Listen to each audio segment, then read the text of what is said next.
ہمارے آقا و مولا حضور پر نور شافع یوم النشور صلی اللہ تعالیٰ علیہ وآلہ وبارک وسلم، حضور بھی خوش ہوتے ہیں حضور کے دشمنوں سے دشمنی کی جائے،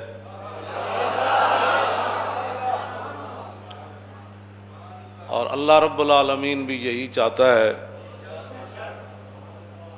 کہ رسول اللہ کے دشمنوں کے ساتھ دشمنی ہی نہ کی جائے بلکہ ان کی مرمت بھی کی جائے۔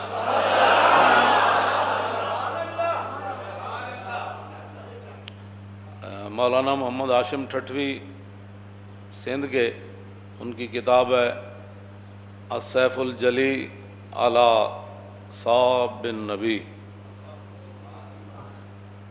کہ کھلی تلوار اس دے سر ہوتے جڑا حضور دے خلاف گل کرے، اور یہ ہے السیف المسلول، اس کا معنی جو ہے وہ السیف المسلول، ننگی تلوار، وہ کھلی تلوار، یہ ننگی تلوار، اور انہاں فرمایا السیف المسلول علی من سب الرسول، ننگی تلوار اس بندے دے سر ہوتے جڑا کائنات حضور دے خلاف گل کرے۔ یہ ہمارے وہ بزرگ ہیں جنہوں نے اتنی موٹی موٹی کتابیں لکھی حضور کی شان میں، رضا نے تو ختم سخن اس پہ کر دیا کہ خالق کا بندہ اور خلق کا آقا کہوں تجھے۔ اور میں نے جو آیہ کریمہ پڑھی ہے سورہ مجادلہ کی،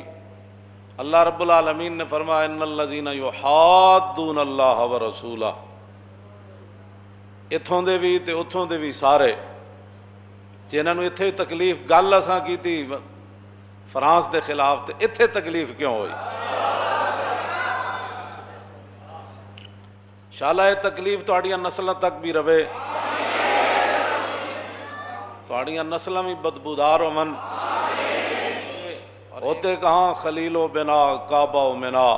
لولاک والے صاحبی سب تیرے گھر کی ہے، اور مولا علی نے واری تیری نیند پر نماز، اور وہ بھی اثر جو سب سے اعلیٰ خطر کی ہے، بلکہ صدیق غار میں جان ان پہ دے چکے، اور حفظ جان تو جان فروز غرر کی ہے، تو نے انہیں جان دی انہیں پھیر دی نماز، پر وہ تو کر چکے تھے جو کرنی بشر کی ہے۔ ثابت ہوا کہ جملہ فرائض فروع ہیں، اصل الاصول بندگی اس تاجور کی ہے۔ آگ جل رہی ہوئے جس دے بارے اللہ رب العالمین نے فرمایا قلنا یا نار کونی بردم و سلام علی ابراہیم، وہ آگ جل رہی ہوئے تے آگ دے شعلے بلند ہو رہے ہوں، وہ تو پرندے بھی جل جان گزر دیاں، لیکن گرگٹ دور بہ کے نبی دے بغض دے آ کے پھوک مارے، او دی پھوک نال اگ نو کچھ بھی نہیں سی ہونا، لیکن انہیں جناب ابراہیم دے بارے اپنے بغض دا اظہار کیتا۔ اور مولانا جو ہے محمد ہاشم ٹھٹوی رحمۃ اللہ علیہ نے لکھا کہ من ابغض رسول اللہ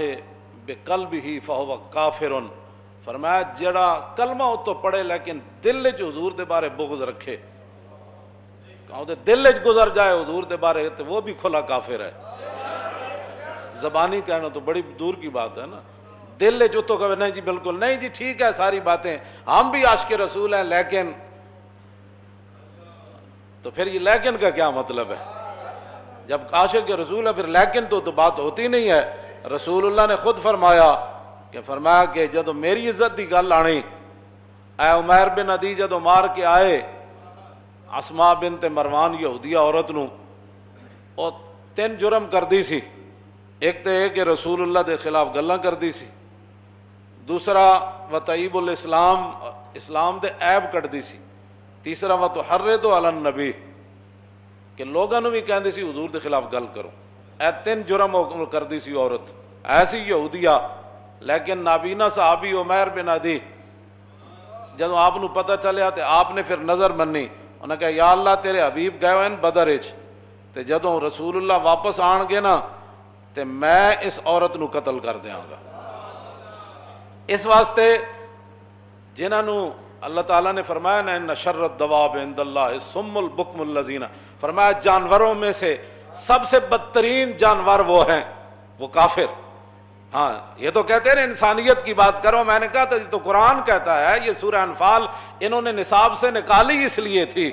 کہ اللہ رب العالمین نے فرمایا ان شر الدواب عند اللہ الصم البکم الذین لا یعقلون، فرمایا میرے حبیب سارے جانور کائنات تے انہاں تو بدترین جانور ہووے کہ جڑا اللہ رسول دی گل سنے نہیں۔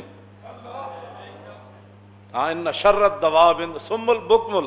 تے بہرے بھی ہیں تے نال گنگے بھی ہیں تے نال انہاں دے دماغ بھی گندے، انہاں دی سوچ ہی گندی ہو گئی۔ وَلَوْ عَلِمَ اللَّهُ فِيهِمْ خَيْرَ اللَّهُ أَسْمَعَهُمْ إِنَّكَ لَا تُسْمِعُ الْمَوْتَى ہے نا، اللہ نے قرآن وچ فرمایا میرے حبیب تسی مردے نو نہیں سنا سکتے۔ بعض لوگوں نے یہ آیت چک کے تے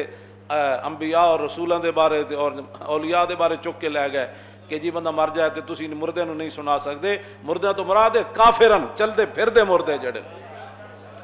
آگے اللہ نے کیا فرمایا، وہ اس آیت کو یہ پھر تب سمجھ آئے گی۔ اللہ نے فرمایا وَلَوْ عَلِمَ اللَّهُ فِيهِمْ خَيْرَ اللَّهُ أَسْمَعَهُمْ وَلَوْ أَسْمَعَهُمْ لَتَوَلَّوْا وَهُمْ مُعْرِضُونَ۔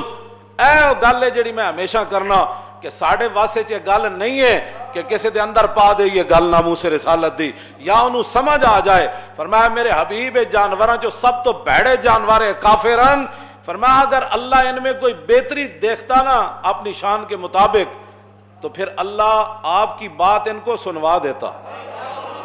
وَلَوْ عَلِمَ اللَّهُ فِيهِمْ خَيْرَ اللَّهُ أَسْمَعَهُمْ، اگر اللہ ان میں کوئی بہتری جانتا تو پھر اللہ آپ کی بات ان کو سنوا دیتا۔ جو ساڑھی گل کسی نو کیویں سمجھ آ سکتی جی، جڑا ہووے رسول اللہ نال دشمنی رکھن والا تے ہووے یہود و نصارا دا ایجنٹ، انہاں دا بتے خور ہووے، انہوں ساڑھی گل ہے کی سمجھ آنی کہ مولانا کون سی ناموس رسالت پر بات کر رہے ہیں، انہیں یہ بات سمجھ نہیں آ سکتی۔ اللہ نے فرمایا وَلَوْ عَلِمَ اللَّهُ فِيهِمْ خَيْرَ اللَّهُ أَسْمَعَهُمْ وَلَوْ أَسْمَعَهُمْ لَتَوَلَّوْا وَهُمْ مُعْرِضُونَ۔ میرے حبیب ان میں کوئی خیر تو ہے نہیں، اگر کوئی خیر ہوتی تو اللہ ان کو آپ کی بات سنوا دیتا، ان کے کانوں تک چلی جاتی، ان کے دماغ تک وہ بات چلی جاتی۔ وَلَوْ أَسْمَعَهُمْ لَتَوَلَّوْا وَهُمْ مُعْرِضُونَ۔ اللہ نے فرمایا جی آپ دی گل انہوں سنا بھی دیندا تاں وی انہاں نہیں سی مننا، بس گل ختم ہو گئی۔ نہیں تینوں سمجھ آتی تو پھر ساڑھے گاٹے کیوں لگدا؟ جے نہیں سمجھ آندی تو پھر تانوں وہ تے سمجھ آ گئی، یہود و نصارہ دیاں گلاں تانوں سمجھ آ جاندیاں، گستاخان رسول دیاں آ جاندیاں، گستاخان صحابہ دیاں آ جاندیاں، اور ختم نبوت دے منکرین دیاں گلاں تانوں سمجھ آندیاں، انہاں نال تسی کھڑ کے فوٹو بھی چھکاندے ہو تو اتھے تے تانوں سب کچھ سمجھ آ جاندا۔ تے اللہ فرمایا میرے حبیب جی تے سن بھی لیندے تاں وی نہیں سی مننا۔ منوانا ساڈا کام کوئی نہیں، منوانا ساڈا کام کوئی نہیں، سمجھ آ جائے تے مغلاں دے کتے نوں بھی آ جائے، جے نہ آ جائے تے کلمہ پڑھ کے بھی نہ آوے اور اس ملک وچ بھی نہ آوے جڑا ملک بڑے ہی حضور دے نہ ہوتے ہو۔